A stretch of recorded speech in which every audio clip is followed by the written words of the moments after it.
de los servicios de adoración en el primer siglo, en la época de Jesucristo, en la sinagoga y en la iglesia primitiva, se le daba mucho más importancia a la adoración con el carácter. Y en la época de Cristo se le daba mucha más importancia a la Eucaristía, lo que era la Santa Cena, porque representaba la comunión, la relación, la intimidad. Hay un detalle en el estudio que yo hago: la música no se usaba dentro del templo.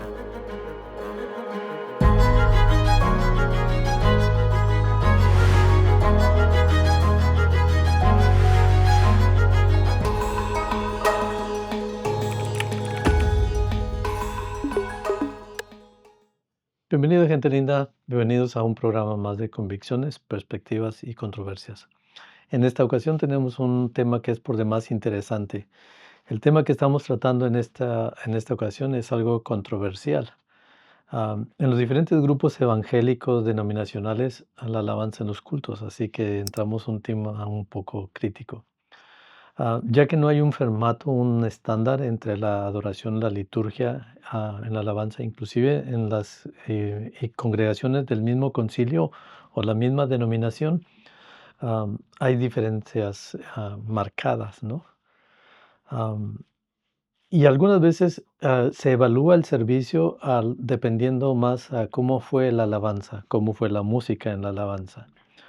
Y se evalúa el servicio y se llega a decir: oye, el servicio estuvo glorioso, pero ¿en base a qué? En base a la alabanza, ignorando otros factores. Y entonces se ha cambiado y ha surgido un cambio que ahora ha tenido una prioridad. Para mí la alabanza es de mucha importancia, pero ha tenido un lugar más prioritario que las escrituras. Para este tema me estoy apoyando en un experto en la música, alguien que ha tenido un recorrido musical muy notable en esta ciudad. En esta ocasión está con nosotros nuestro amigo y distinguido Tirso Argueta, que además ha ocupado algunos puestos en la música. Tirso, bienvenido. Es un gusto tenerte con nosotros, El Tirso. gusto es mío, gracias por la invitación y finalmente coincidimos, ¿no? Qué bueno. Gracias por estar aquí. Y iniciamos para ahorrar tiempo, Tirso. Aparte de ser músico, tú tienes una profesión. ¿Cuál es tu profesión? Yo estudié audioingeniería y estuve estudiando en the Seattle Art Institute aquí y pues me he desarrollado más en la producción. Interesante. Y vaya, empezaste joven y has tenido algunas posiciones. ¿Cómo incursionaste en el ministerio de la música? Pues musicalmente primero creo que se hizo fácil porque mi papá es músico y yo conocí al papá de Amy Lee de un grupo secular que se llama Evanescence. Y yo le pregunté a él, ¿cómo hiciste para que todos tus hijos se interesaran en la música? Y él dijo, es que yo no los empujé, pero los únicos juguetes que estaban en la casa eran instrumentos.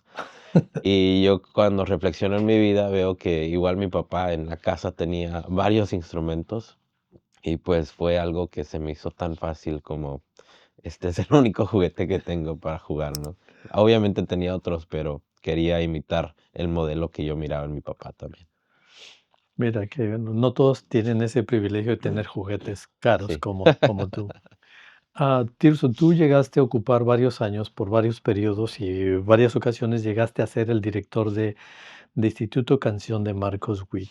¿Cómo fue que llegaste a esa posición de ser director del Instituto Canción de la cadena que tiene Marcos Witt? Yo creo que se fue desarrollando orgánicamente porque primero fui invitado para ser un maestro suplente, después un maestro, después me convertí en el director académico y después el director y creo que eso me ayudó a ver las diferentes funciones dentro de la organización para poder desarrollar mejor mi liderazgo y poder ver que como director ciertas decisiones que yo tomaba, pues cómo afectaba al maestro, o al suplente, o al director académico, al estudiante.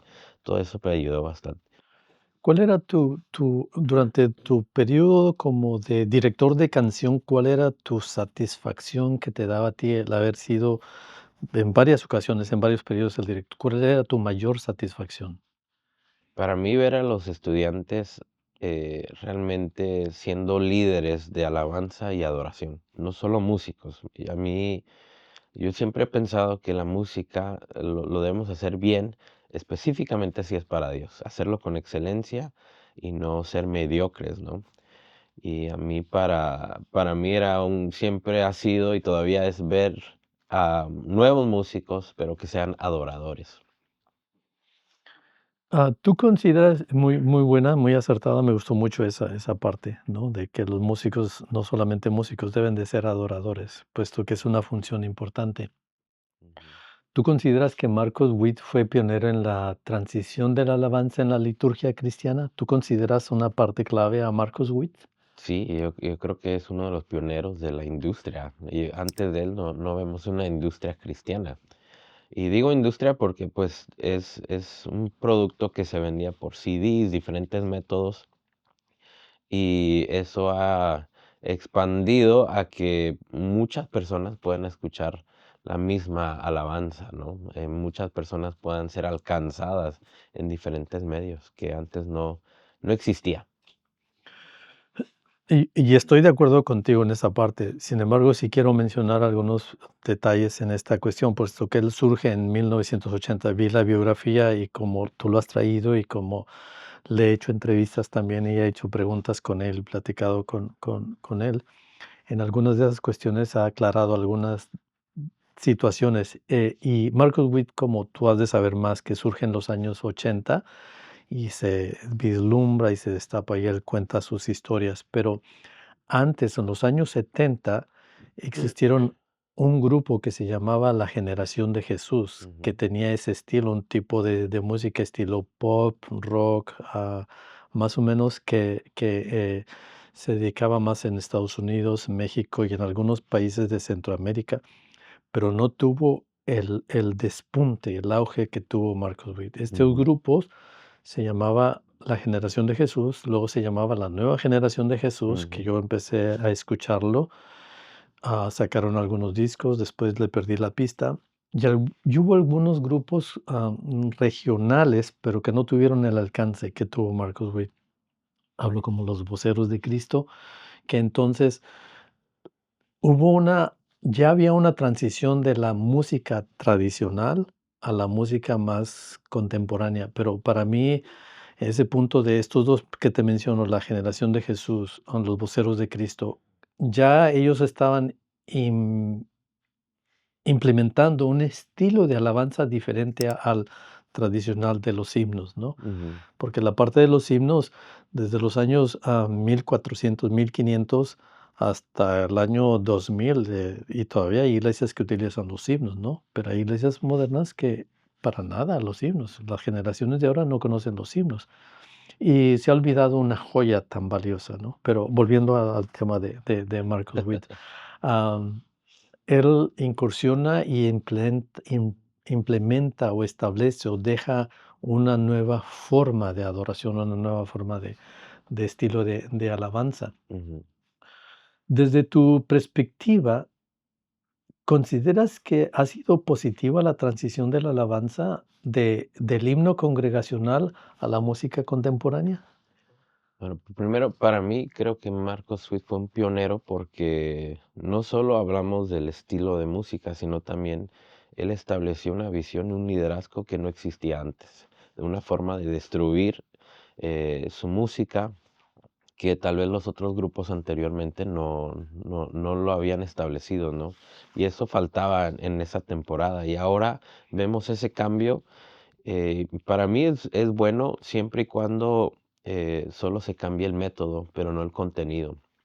Para mí el contenido nunca ha sido no negociable. No puedes cambiar el contenido, pero sí puedes cambiar la presentación, sí puedes cambiar tal vez el estilo con las diferentes generaciones.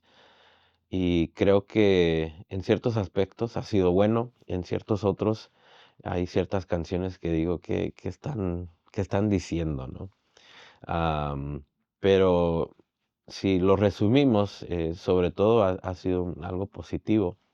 Cuando leo la Biblia vemos muchas veces que se menciona que de un cántico nuevo, ¿no? Algo nuevo. y eso significa que debemos de tener una evolución, pero no una revolución. Una revolución es un cambio drástico, una evolución es un desarrollo del mismo tema, pero presentarlo de diferentes formas.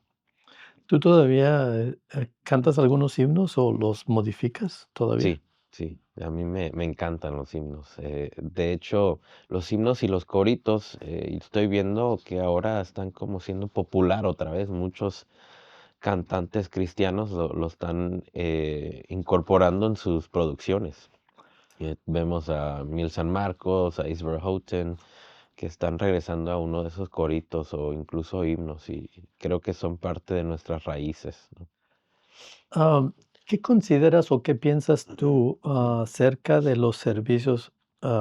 Es muy interesante tu punto de vista y vale mucho, pero ¿qué piensas tú sobre que muchos de los cultos en las iglesias evangélicas evalúan el nivel espiritual del servicio por el estilo de la alabanza más que por la calidad de la palabra? ¿Tú Mm. participas de esa opinión que hay gente que considera que el culto estuvo glorioso porque tocaron la sensibilidad de la gente con la música más que ni por la palabra? ¿Qué piensas tú de eso?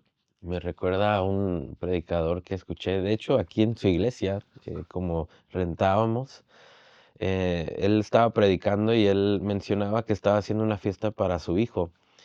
Y en esta fiesta para su hijo tuvo planes de traer cierta música, ciertos dulces, una piñata. Él estaba invitando a las personas que él parecía que le iba a encantar a su hijo. Y en esa predicación mencionó cómo después llegó su hijo y le dijo, papá, ¿y esta fiesta para quién es? Y él dijo, para ti, yo lo estoy haciendo para ti. Y le dijo su hijo, sí, pero a mí no me has preguntado lo que a mí me gusta. Y yo creo que en la alabanza a muchas personas cometen ese error de que nos enfocamos mucho en el yo. Y no se trata de que la alabanza y la adoración me guste a mí, sino que se trata que le guste y le agrade a Dios. Entonces, si mi enfoque en un servicio es me gustó a mí, perdimos el propósito, perdimos el punto principal. Aquí no se trata que me agrade a mí o a mis emociones, sino que se trata de que le agrade a Dios. Si al hacer esto de adorar a Dios, mis emociones son ministradas, qué bien, pero ese no es el punto principal. El punto principal es adorar a Dios y que Él le agrade nuestra adoración, ¿no? Excelente esa respuesta, definitivamente. Am, entre estos aspectos que tal vez falta esa educación para la gente también, de que debemos de enfatizar ese énfasis, ese propósito. Mezclando entre las preguntas, retomando y dándole un giro y enfatizando estas cuestiones. Am, Algunas de las letras de la alabanza tienen un doble sentido. ¿Qué piensas de él? No quiero mencionar artistas, nombres, pero algunas de esas pueden ser interpretadas como para una persona o adoración para Dios. ¿Qué piensas de ese tipo de letras que son ambiguas, que no están, y inclusive algunos de las alabanzas tienen mensajes más sugestivos? Te amo, eres para mí, significas todo, etcétera, pero no van inclusivo para Jesucristo, no es para Dios, sino nomás se dice generalmente. ¿Qué piensas de ese tipo de alabanza con ese tipo de letra? Yo creo que hay que ver, digamos, si es una producción en donde toda la producción se habla de Jesús, tal vez un canto no. Entonces, no creo que para mí hay un doble sentido. Sabemos de quién está hablando el cantante, todo el tema, ¿no? Pero también reconozco que hay canciones hechas por cantantes cristianos que realmente no son para la iglesia en el sentido de que no fueron escritas con el fin de adorar a Dios, sino desde la perspectiva de un cristiano que está hablándole a un hermano, o que le está hablando a un ser querido. Y yo creo que más cristianos deben de hacer eso para que, pues es una forma de evangelizar también a las personas. Por ejemplo, hay cantantes que han escrito canciones a sus hijas que van creciendo Y he ido a quinceañeras donde me invitan y hay gente secular escuchando una canción dedicada a sus hijas de un cantante cristiano que habla de Dios. Y para mí se me hace otra forma, otro método en donde podemos evangelizar.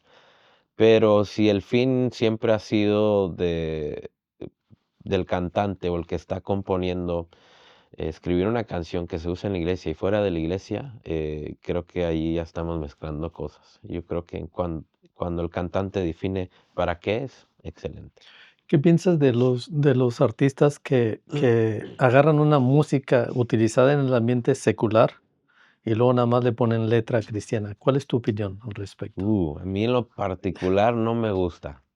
Digo, no me gusta porque el fin es adorar a Dios y si le cambia la letra, pero la melodía es igual y tienes a un inconverso que entra y cuando él escucha esa melodía, en su mente lo hace recordar algo que hizo, a un momento que vivió, una fiesta en la cual él estaba, que él escuchó esa canción.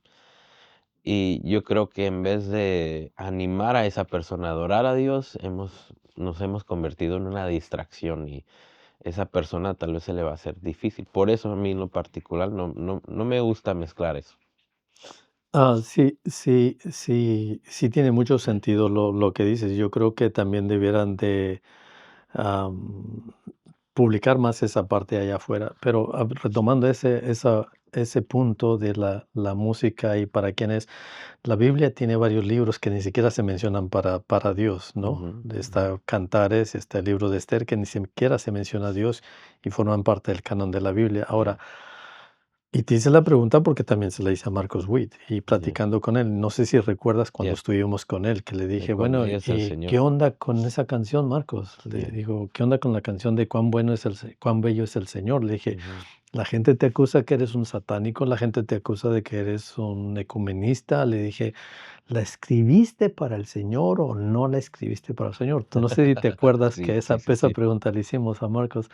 Y entonces ya él se rió de que la gente lo han acusado y ya él mencionó que él le dijo, yo la escribí, fue para el Señor y me acusaban de mi amigo, el compañero y cuánta cosa que era un satánico y dices, son puras mentiras estas cuestiones. Sí, O sea, y lo hacemos ahora para aclarar esos puntos, ¿no? De que mm. lo que tú has mencionado, que tiene mucho más que ver con el propósito, el contexto, que hay veces que la gente no sabe. Me gusta una de las respuestas a esa pregunta fue que llevo 90 minutos en el disco, en el cassette, hablando de Jesús, y cuando llega esta canción que dice, cuán bello es el Señor, preguntan, ¿cuál Señor?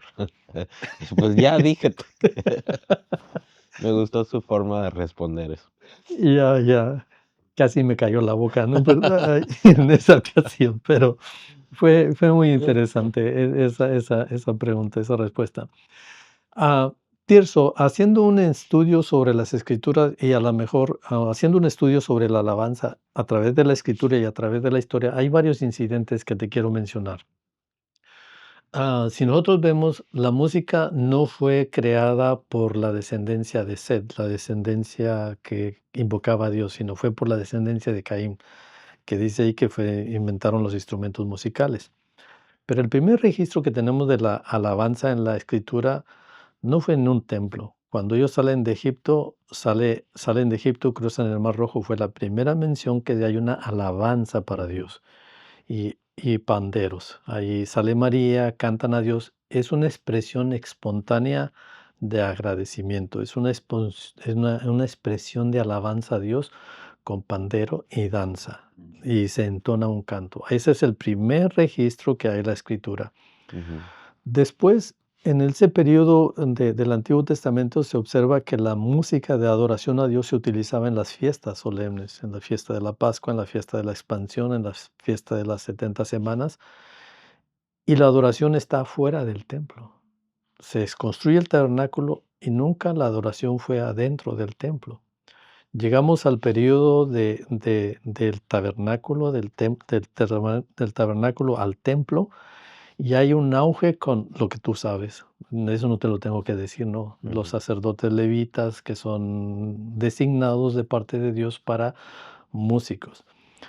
Y entonces hay un autor que menciona que inclusive en aquella época, al final de este video voy a poner la lista de estos libros, se Súper. llama Joachim Brown, que él es la música antigua de Palestina y arqueología.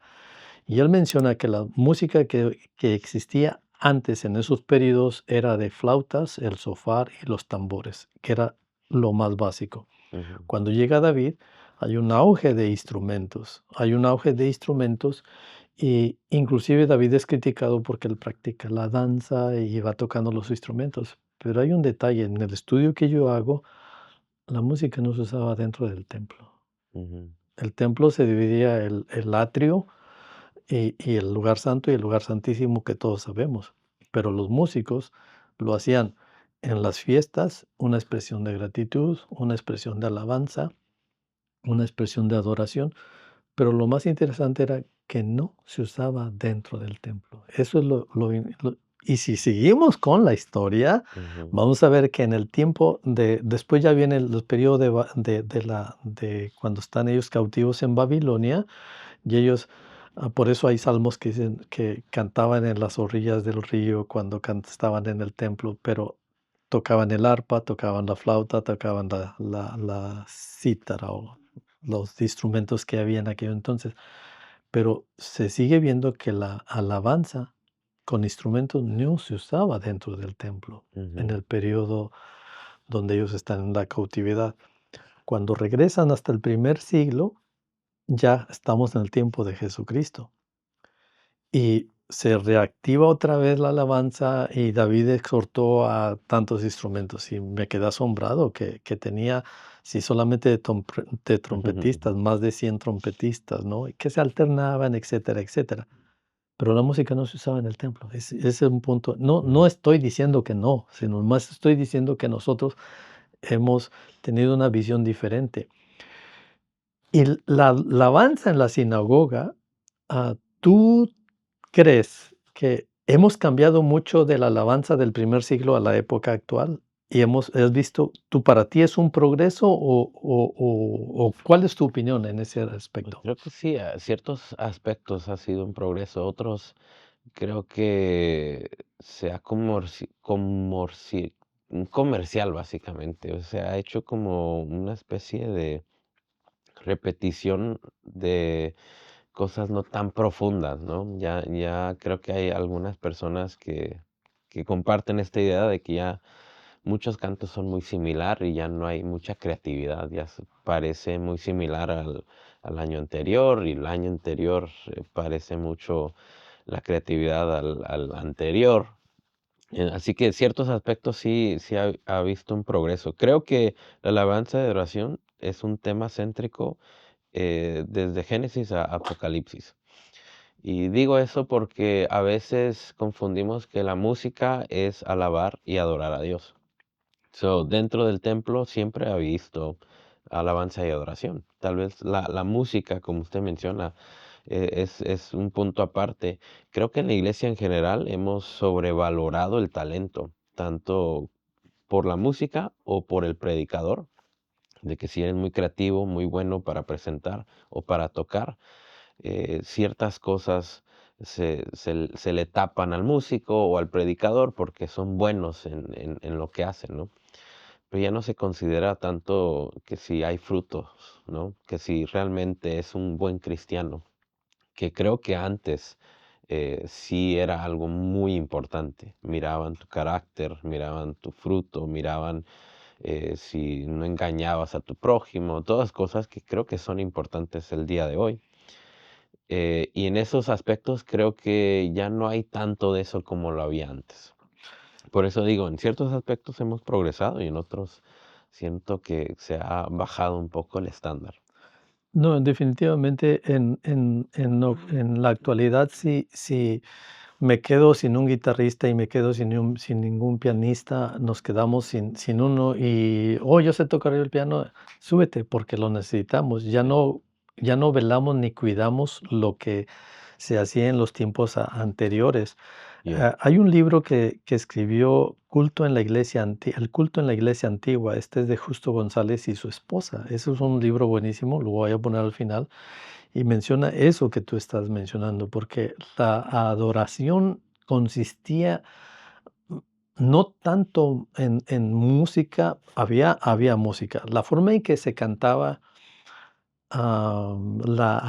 música, la alabanza era un estilo, lo que hoy conocemos en estilo gregoriano. Los judíos practicaban la forma de música, recitación. Los judíos practicaban Ujú. la forma para memorizar, era una Sí, forma sí. didáctica, Ujú. pero ya estaba música, ¿no? La Yeah. combinación de sonidos, tiempos y silencios con ritmo, eso es lo que es la Sí. música. Entonces los judíos la practicaban de mucho tiempo atrás. Se le atribuye a Gregorio el Grande, Gregorio Magno, en los años 313, 350, que era un obispo de Roma, y después se declara el primer papa a él, y Ujú. entonces él saca ese estilo del canto gregoriano, pero en Ujú. realidad ya lo practicaban los judíos. Lo practicaban los judíos, pero luego se establece y ya lo toma la Iglesia Católica, esa forma de cantar que perduró hasta que llegó Marcos Witt. Pero entonces, lo que yo decía era de que el Señor, nuestro justo, él menciona que los valores de los servicios de adoración en el primer siglo, en la época de Jesucristo, en la sinagoga y en la iglesia primitiva, se le daba mucho más importancia a la adoración con el carácter, a la adoración de la oración, la ofrenda, el sacrificio. Y en la época de Cristo se le daba mucha más importancia a la Eucaristía, que lo que era la Santa Cena, porque representaba la comunión, la relación, la intimidad. Ujú. Había canto, pero volvemos a lo mismo. Había canto y esa forma de adorar con canto que podría haber sido en ese estilo gregoriano. Inclusive la Santa Cena, cuando se tiene la Santa Cena, se levantaban 4 veces la copa y se cantaba un salmo, Ujú. y luego se volvía a levantar la copa, se cantaba otro salmo, 3 o 4 salmos se repetían, que es lo que se le llama ese tipo de alabanza. Entonces, am, lo que acabas de mencionar, se le daba mucho más valorización e importancia al carácter de la persona, al espíritu, a la actitud de la persona. Muy, muy Yeah. cierto. Creo que eso es importante porque voy a simplificar por el tiempo. Alabanza y adoración. Alabanza es hablar de lo que Dios hizo. Adoración es hablar de quién es Dios, ¿no? Y como músico, a través de tu música no puedes adorar ni alabar a Dios si no conoces a Dios, si no sabes qué ha hecho. Creo que tu alabanza se enriquece, mejora, es más profunda cuando conoces lo que Él ha hecho y quién es Dios, ¿no? Pero ahora tenemos músicos que tocan, se bajan y no se sientan a escuchar la predicación, sale. Por eso pienso que ese valor se ha bajado el estándar y hemos valorizado el talento. Ahora es más importante si tocas bien y lo haces muy bien, ya no es tan importante si conoces por quién lo haces. Y eso es lo que se ha perdido y creo que ese es algo súper importante si realmente vamos a tener músicos que adoren a Dios y que alaben a Dios. Muy bueno ese punto. Yo creo que debiéramos de enfatizar y tener otro programa refiriendo esa parte sobre la vida de los adoradores de allá. Ah, me estaba yo recordando de la transición que hubo para ya ir cerrando el programa, de la transición que hubo del canto gregoriano del siglo 530 a 1400, que durante ese periodo vuelve a tomar un auge la música, y es donde surgen Chopin, Mozart, Vivaldi, que entonaban, que mucha de esta música clásica era para los reyes, pero era para Dios, ¿no? El Ujú. Aleluya de Händel, ¿no? El Mesías, otras alabanzas que son finísimas, que ya no se escucha ese tipo. Yeah. Incluso la forma de escribir en los libros, antes estaba en la Biblia, en la parte superior hacia la izquierda estaba una parte musical. Antes, en ese tiempo es donde ponían eso para recordar ciertas melodías o ciertas letras. inclusive en los salmos había unas notas que ya lo tenían de que con qué instrumento debía ser Exacto. tocado, ¿no? Yeah. Y en qué tono, o si era coral o antifonal, etcétera, notas, Ujú, ¿no? En los himnos antiguos, por cierto, un dato, en el año 1532, un señor, el conde Zinzendorf, él colecciona el primer himno, ¿no? Porque ayuda mucho la época de lo que es, la reforma protestante, los sufrimientos, la persecución, que y hay gente que colecciona himnos, que tienen unas historias de los himnos bellísimas, que si las ujú, conociéramos, ¿no? yeah. Sería interesante. Hay veces que en nuestra congregación todavía algunos días canta himnos, otros días himnos contemporáneos, a veces se mezcla, pero hay Ujú. veces que se da la historia del himno que tiene mucho, mucho, mucho significado, mucho, mucho valor. Am, si tú pudieras sugerir algún tipo de cambio en los días de hoy para mejorar esa adoración a Dios o con los músicos, ¿cuál sería algún tipo de sugerencia que tú podrías dar? Ah, Regresando a lo que mencioné anteriormente, es conocer más a Dios, tener una mejor relación con Dios. Yo cuando inicié en el ministerio de alabanza, debo admitir, yo tenía creo que unos 13 14 años y el escuchar después de un tiempo que la gente decía, tocas muy bien, se convirtió en algo como Caín, ¿no? Que es lo que yo hice. Pero el punto era que tenía que cambiar yo el chip a conocer más de Dios. Y cuando conocí más de Dios, ya no lo hacía por mí, lo hacía por Él, por lo que Él hizo. Si hoy usted me da un regalo, yo le voy a agradecer. Esa es mi respuesta a lo que usted hizo, ¿no?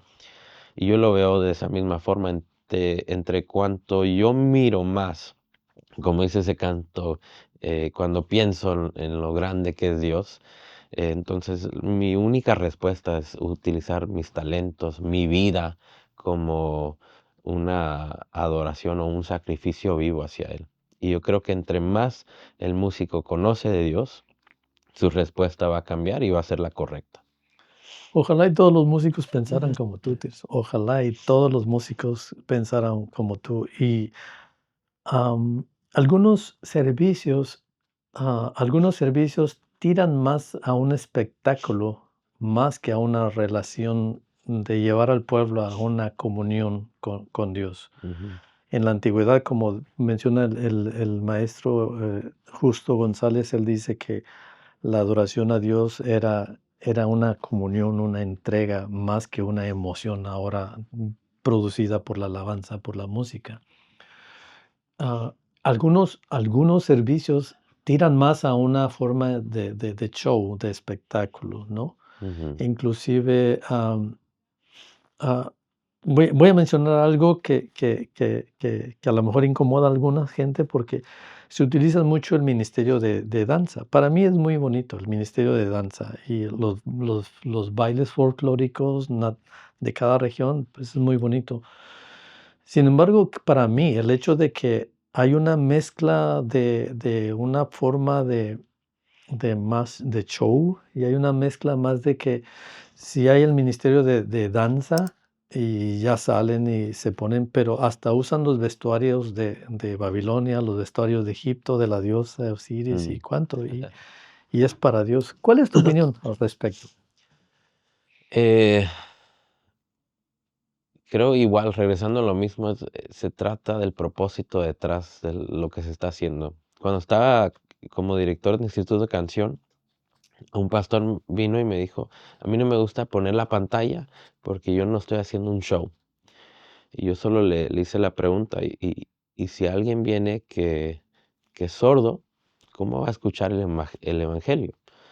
Y se puso a pensar y le dije, mire, la alabanza es audio, básicamente, la predicación es audio y no hay otra forma de llegar a esas personas que tal vez no pueden escuchar y la pantalla es una buena herramienta. Ahora, Tal vez en algunas congregaciones, porque yo he estado en esas congregaciones donde dicen, vamos a poner pantalla, cierto tipo de música y humo para entretener más y atraer más a las personas. Yo soy más del punto de vista de que Jesucristo es suficiente y Él atrae a las personas. Yo no tengo que hacer nada para atraer a la gente a Jesús. Él lo hace por sí solo y lo hace muy bien. Así que tal vez utilizamos la tecnología de la misma forma, ponemos la pantalla y en esa congregación donde buscan entretener a las personas, ponen la pantalla, pero el propósito es diferente. Mi propósito es alcanzar a aquellas personas que tal vez no pueden escuchar como yo. Y el propósito de ella es entretener.